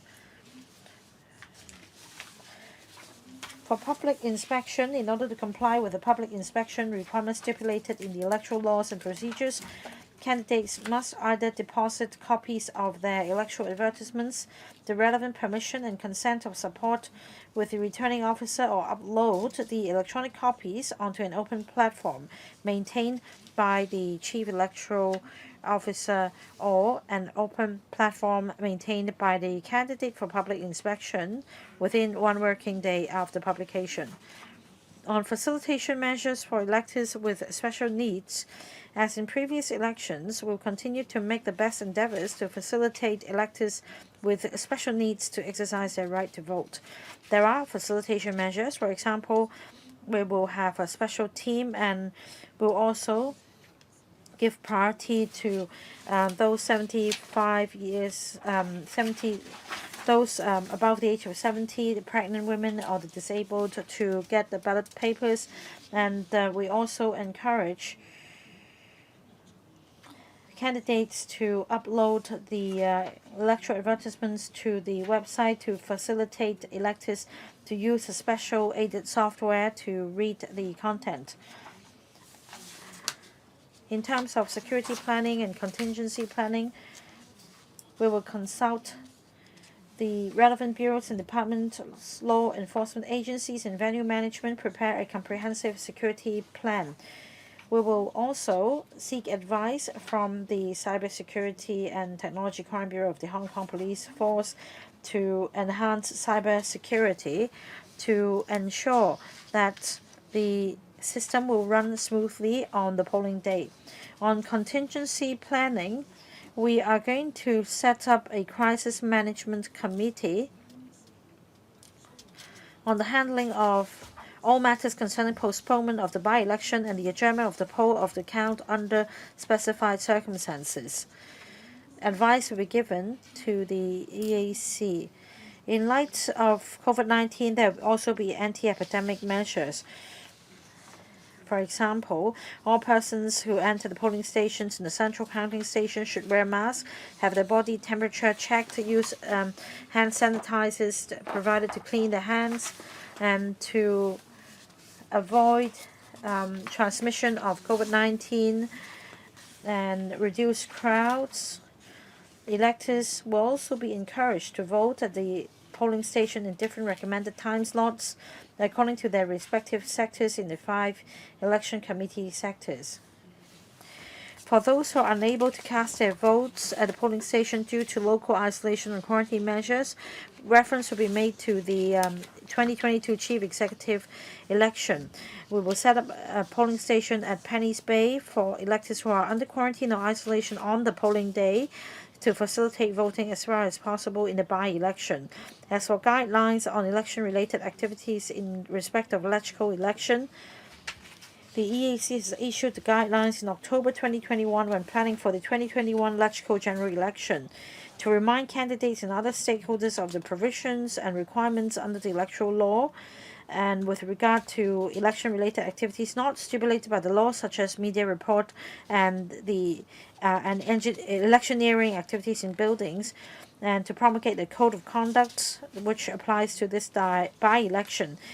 Supplementary information has also been issued by the EAC in relation to this by-election to remind candidates and other related persons of matters they should note. Chairman, I've just gone through the practical arrangements on the upcoming by-election. I welcome views from members. Thank you. 3 members have pressed the button, so each will have 4 minutes, including question and answer. There are President Leung, followed by Carmen Ken and Chen Yong. Dr. Leung first. Thank you, Chairman. I want to ask about the date. You have set a date of December 18 for the voting. Well, there'll be the election for delegates to NPC. Have you taken that into consideration in setting the date? Because the electoral base of both elections could overlap. So why would you use that date? What are the factors involved? And secondly, 2017, when there was the computer theft incident at the REO, and some electors, 3 million electors' personal data were lost. This is really a very, very impressive incident. So now, have you carried out a comprehensive review of what happened in relation to the security of computer systems kept at your office? And how are you going to ensure that in the upcoming election the same incident won't happen again? Okay, those 2 questions first, Chairman. Okay, please. Administration. Well, in response to President Leung's question on the choice of the date, well, we have considered in making the decision that in January there'll be real elections. And when Feng Wah was chairman of EAC, the committee heard that since there were 4 vacancies and there was social expectation that the vacancies will be filled as soon as possible.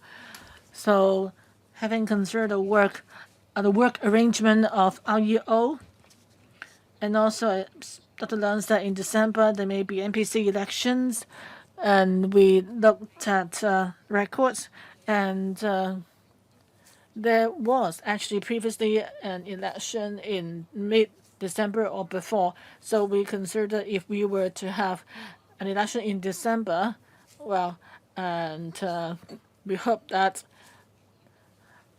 if the 2 days, if there are 2 elections, the 2 days should be as close to each other as possible since they have similar electoral base. Okay, second question.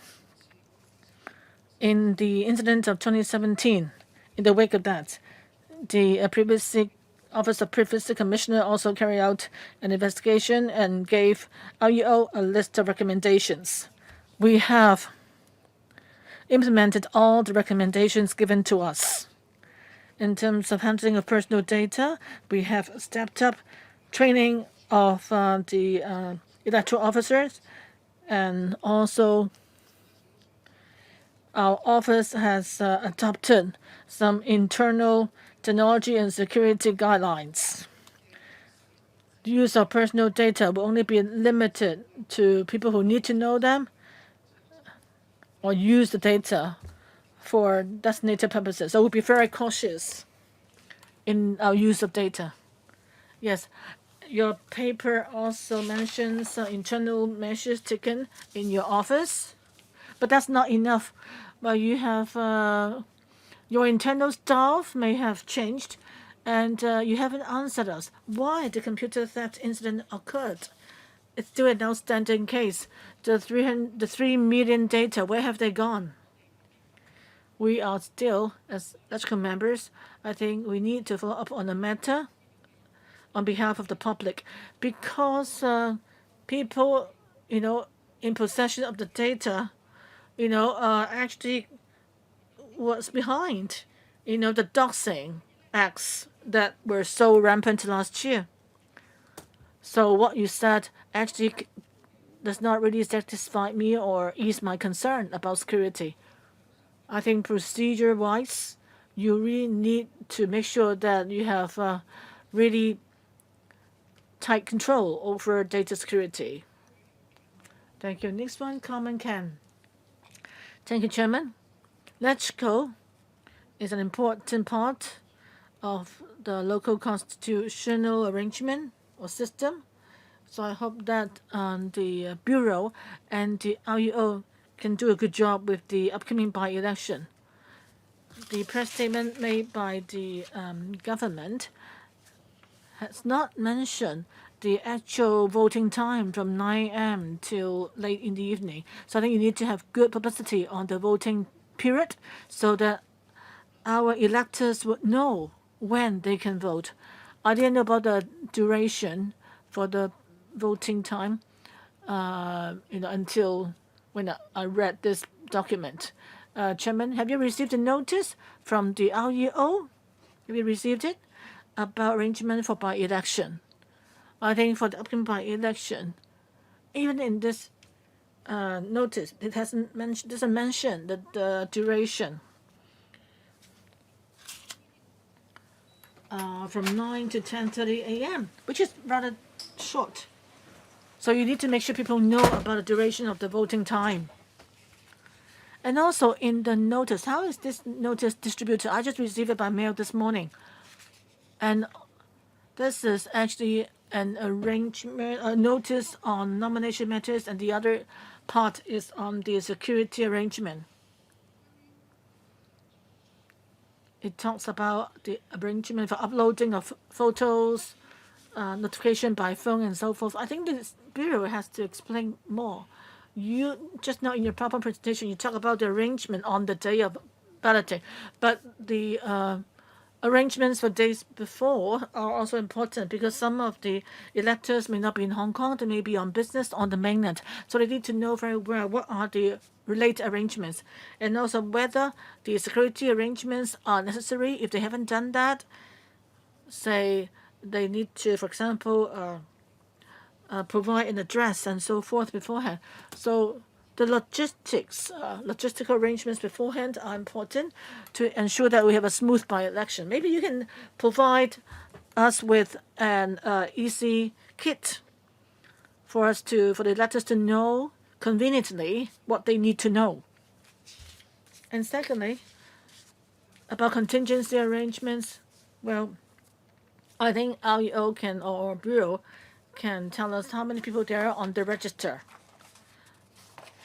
or even that's their designated polling stations and the penal institutions and also DPS at the Happy Valley Police Station. So let's not be just be conforming to what was practiced in the past. So in terms of arrangements, I think we need to take note.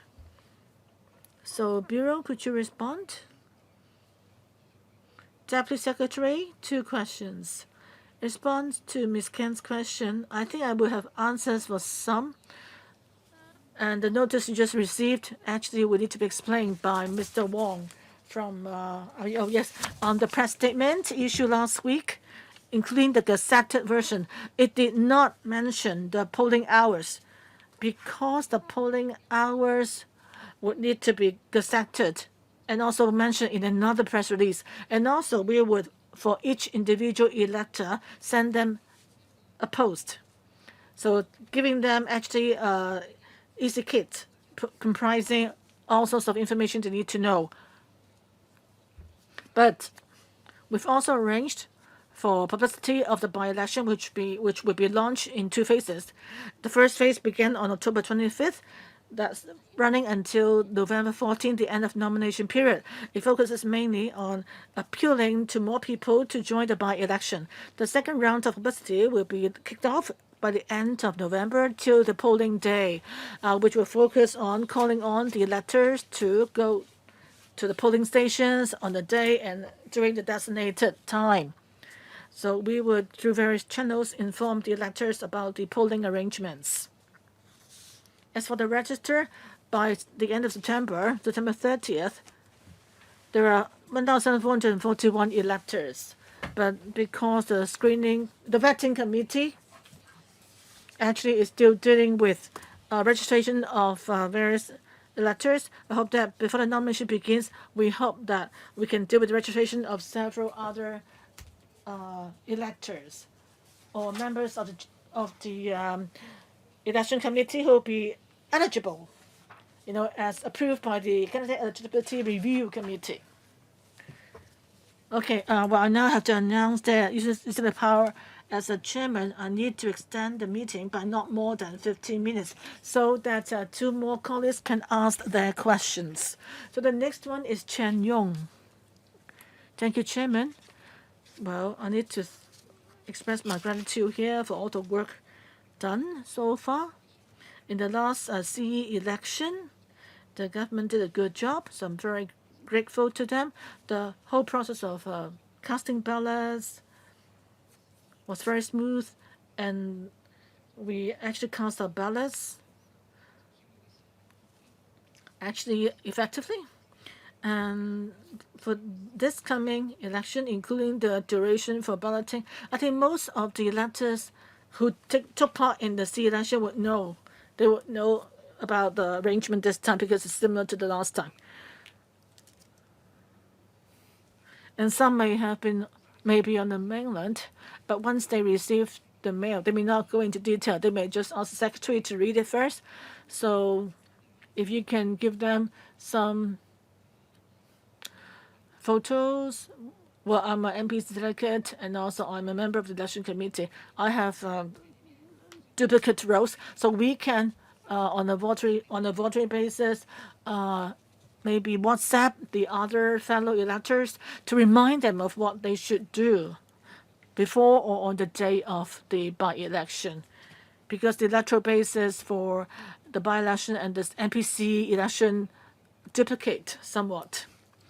And as for security arrangement, we need to be careful with that, given what happened in the past. So we need to plug any loophole, if there's any.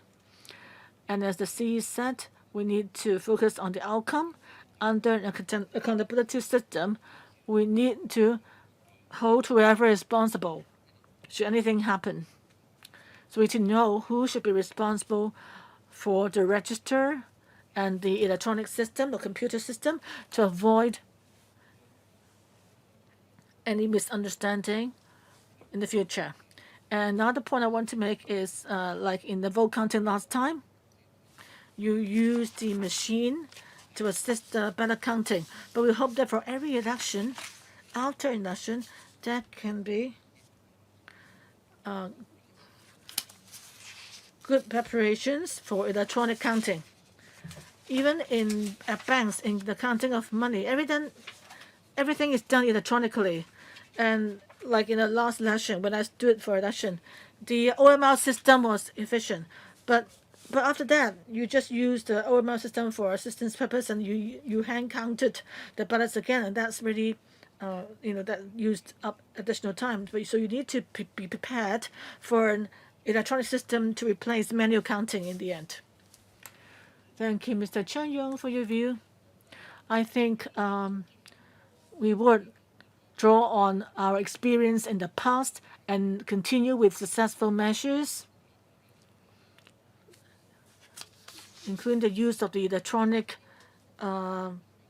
register, and also for counting machines. In the previous rounds of by-elections, we used counting machines.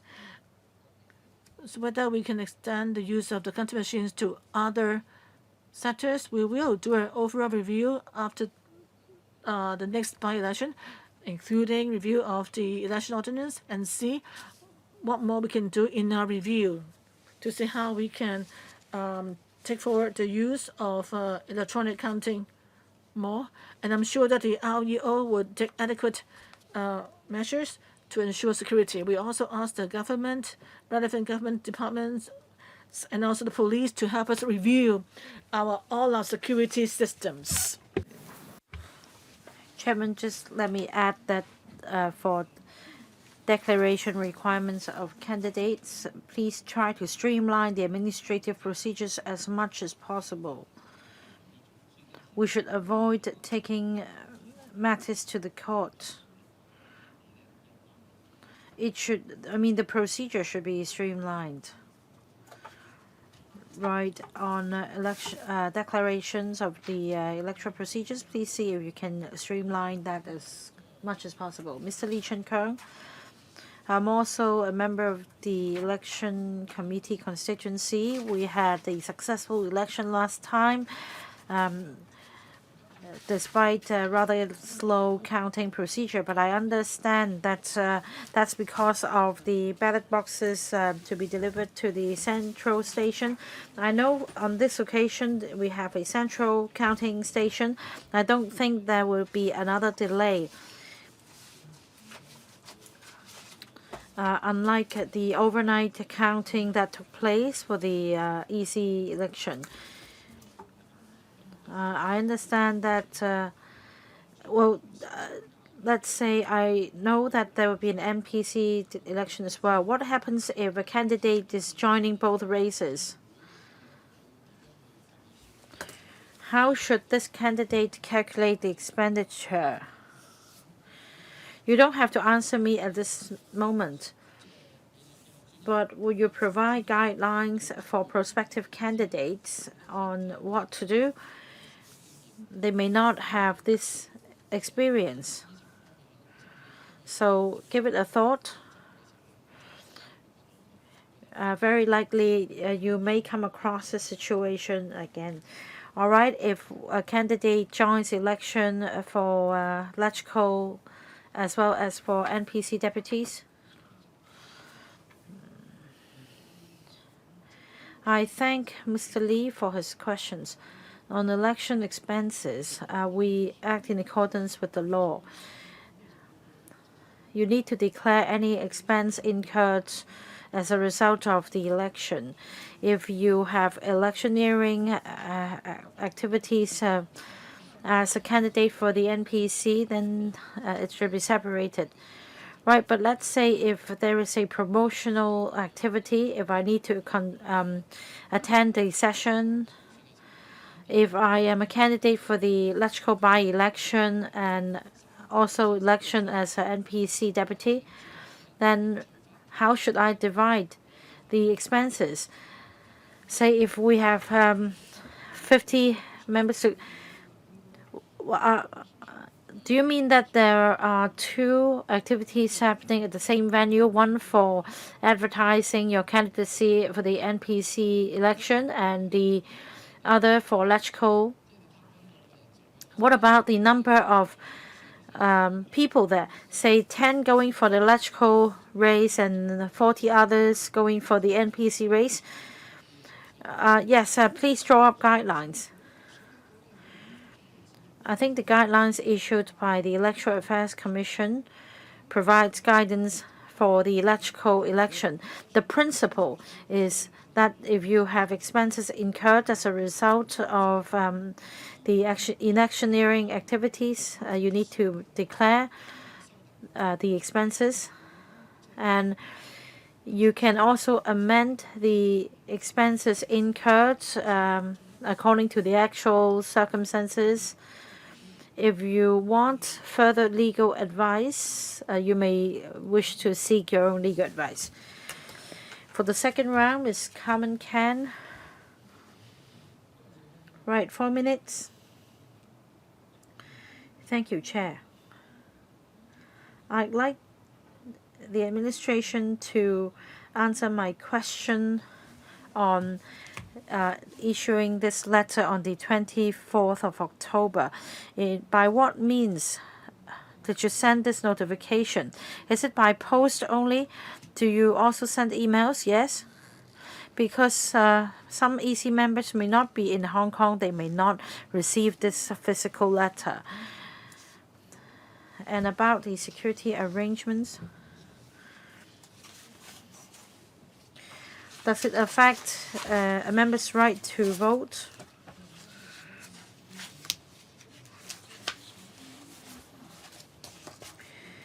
Yes, thank you for the question. The letter will be sent by post as well as via email. We also send the letter according to the address provided. The first letter involves, say, a request for photos, etc., and other arrangements will be detailed in the second letter, such as parking arrangements.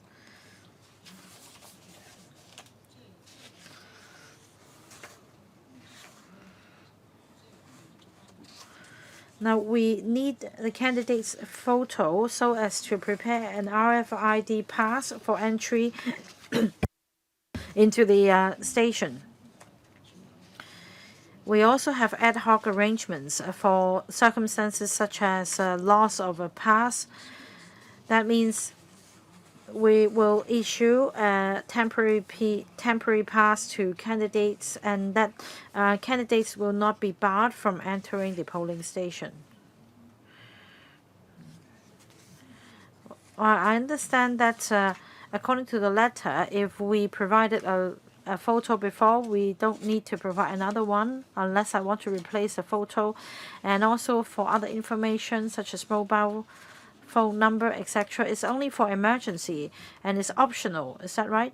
Yes, because we are concerned that if there is any emergency, we can inform the EC member or the assistance of the emergency arrangements. Third point is even more important because the address is for receiving the pass. Now you allow another address to be provided instead of the one declared for receiving letters. Again, with the use of infographic, you can tell the EC members. Well, I think what Ms. Can means is that you should prepare infographics, make it easy to understand, instead of having this lengthy letter. Especially, it may not be convenient for EC members who are not in Hong Kong. You should use emails. Like Ms. Khan said, some electors may not be in Hong Kong, and an alternative address will be provided to us for the mailing of the pass, etc. As for infographics, and we'll go back and follow up on the idea. Basically, allow them to inform you through a channel. So if there are no further views, that wraps up the item. The next item is AOB. Nothing under AOB. All right, Dr. Junis Ho.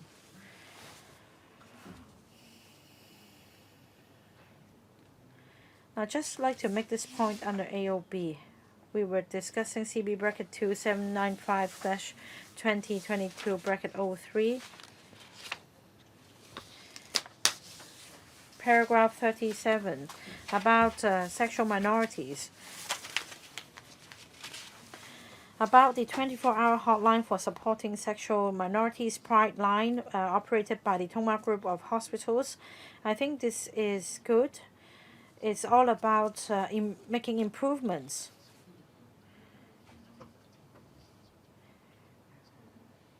You need to give regard to the diverse views in the community on sexual minorities. We are a pluralistic society. So on supporting sexual minorities, should services be provided by the Tongma Group of Hospitals hotline, such as counseling services? And meanwhile, will there be guidelines on how people should behave themselves? Because after all, there may be third parties involved. It may be all right for a man and a woman to publicly display affection. There are acceptable standards. What about display of intimacy and affection in a public place between members of the same sex? They may be scorned at.